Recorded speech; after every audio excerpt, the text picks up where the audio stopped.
I just was always a wild, loose kid in my neighborhood. I just always went for mine. I maintained myself. I knew how to hustle, and I definitely wasn't no punk. These little running around like I wasn't brought up. I brought up toting slammers. Like, so my belt had to be extra tight. You feel me? Like the first game, my nigga Punch Jim was popping, homie. Cat boy, I still fuck with you already know. I shout out to Melly and everybody. I still fuck with my in Harlem. It's all good. The border between street respect and hip-hop fame has always been quite thin.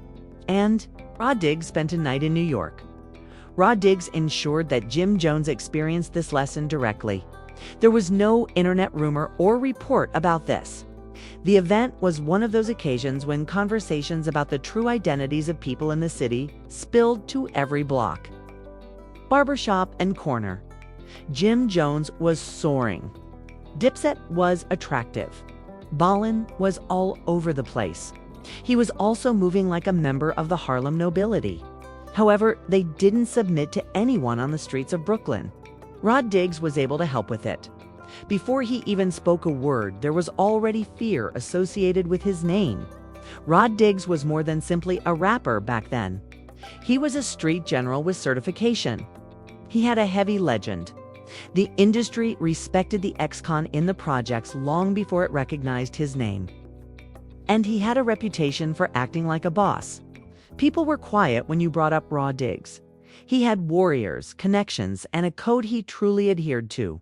People, especially Ra, took notice when Jim Jones began to go through Brooklyn, talking slickly and exuding that Harlem vibe.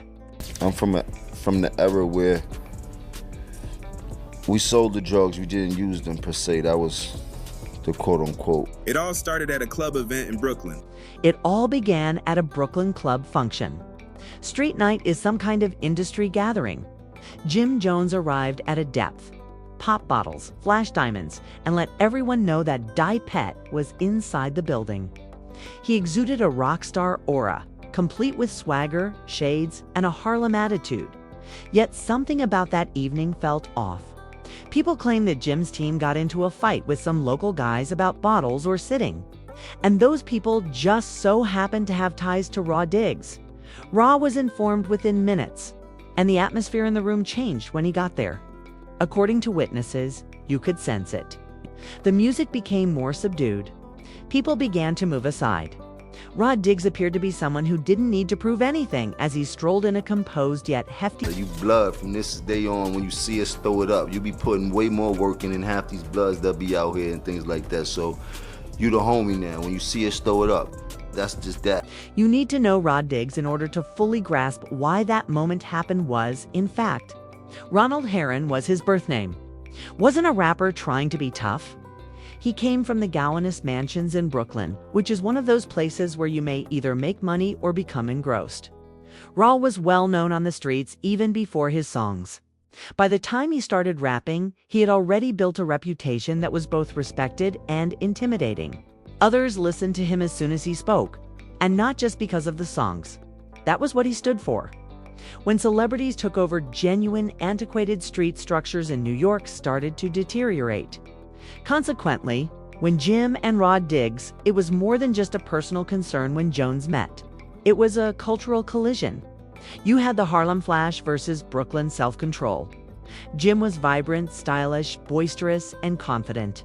Rod Diggs was Brooklyn. Rod Diggs had no smile and was brutal and unadorned. And in relation to that, all of that Harlem swagger that evening was nothing.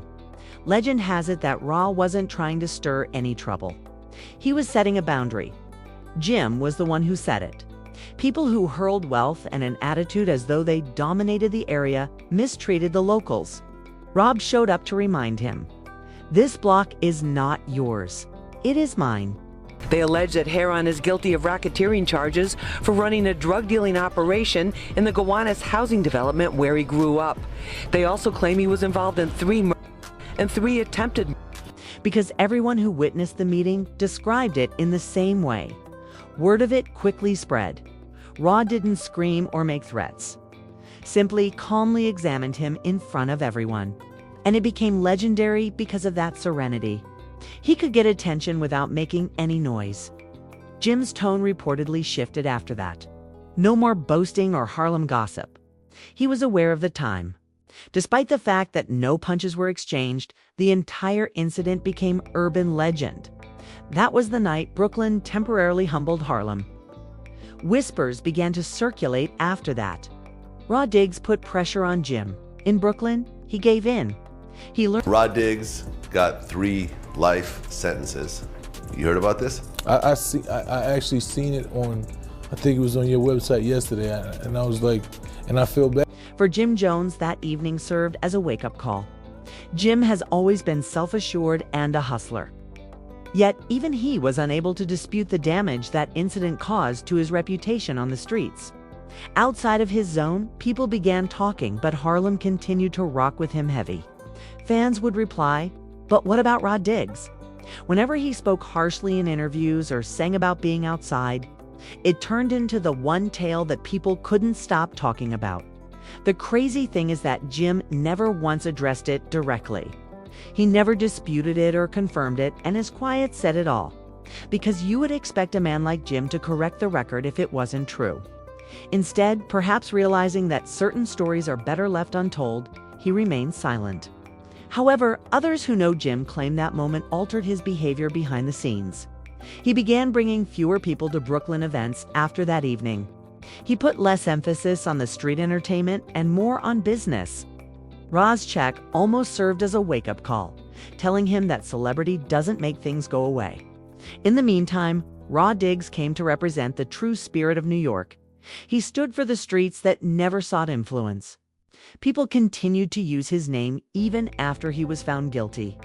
Rappers made references to him in their songs. Street guys told tales of how courteous he was when you were right, and how lethal he could get when you weren't. What set him apart was his ability to strike a balance between respect and fear. This narrative kept coming up when interviews and documentaries about old New York began to appear. Jim Jones was humbled by Rod Diggs that evening.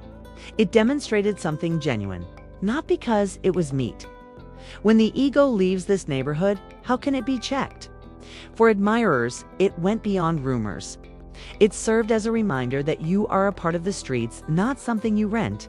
Years later, every time Jim's name is brought up in a discussion about street credibility, that one anecdote still comes up.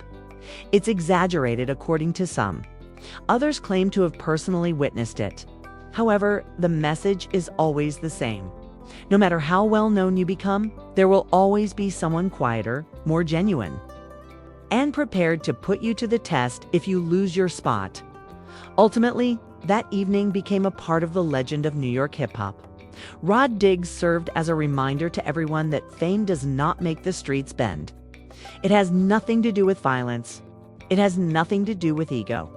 It had to do with principle. Jim Jones was not made to feel uncomfortable by Rod Diggs.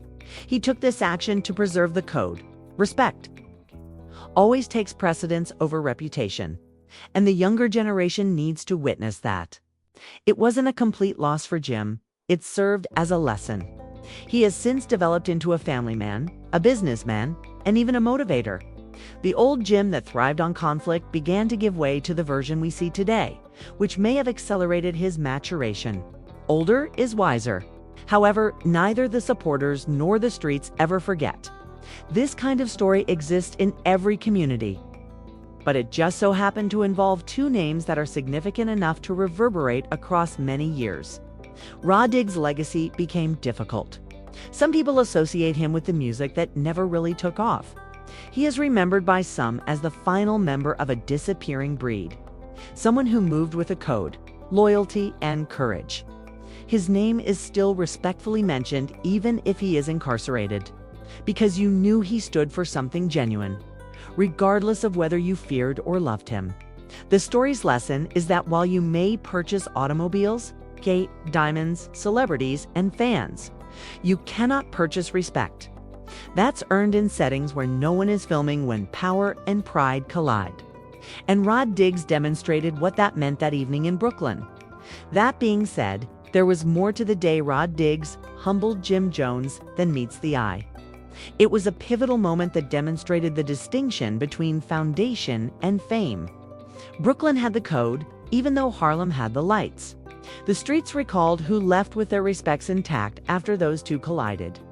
Because the rules in this game are the same whether you're a boss, a fighter, or a rapper. Real cannot be faked. Rod Diggs didn't need to say much to prove it that evening. And that night in Brooklyn, right there, turned into one of those tales that people on the streets couldn't stop discussing. Because Rod Diggs and Jim Jones weren't the only topics.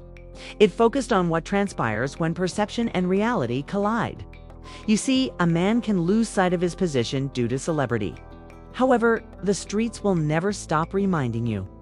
A camera, a chain, or a viral event was not necessary for Rod Diggs. His very presence was more powerful than any successful album. He didn't need to make any threats, didn't need to create a commotion. He just reminded the individual that respect is more important than fame by looking him in the eyes. The younger generation doesn't understand that. It doesn't matter who is the loudest on the internet. When the lights go out, it's about who can remain upright. Jim Jones felt humbled that evening. You might be wealthy, well-known, or even legendary in your field. However, respect is the only coin that counts when you enter another man's world. He had to learn that the hard way, and that moment became part of his story, whether or not he ever talks about it. Sometimes the only way to accept the truth without acknowledging it is to remain silent. Although Rod Diggs is currently incarcerated, his legacy endures. People still discuss his demeanor, the fact that he never bowed to anyone, and the fact that his name still reverberates across borough lines. He embodied the vintage New York vibe that is now uncommon, where reputation derived from actual deeds rather than following and words had meaning. One thing is certain, even if you disagree with everything he did, he maintained his composure. The streets are not being exalted in this tale. It's about keeping in mind the foundation of the game. Discipline, loyalty, and integrity are the kinds of values that distinguish the real from the phony. Like Rod Diggs, every rapper aspires to be regarded, but few are willing to pay the price. And for that reason, this tale is eternal. It's not just a headline, it's a warning story.